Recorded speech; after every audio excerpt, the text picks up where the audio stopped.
A Lewis dwi, canwr cyfansodwr. Wel, heddiw di Dydd Miwsig Cymru, diwrnod lle da ni'n dathlu bob dim sy'n wych amdan cerddoriaeth yn y iaith Gymraeg.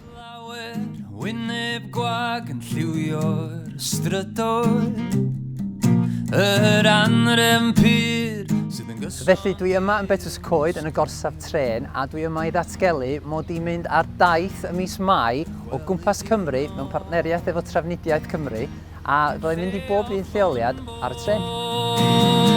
Gan obeithio nad oedd llawer rhy hwyr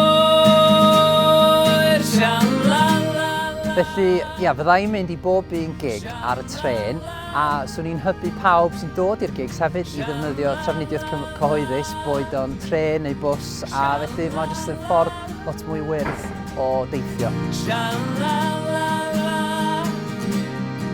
Felly, os di pobl eisiau ffeindio allan mwy, mae tocynnau ar werth o wefan fi a lewishmusic.com.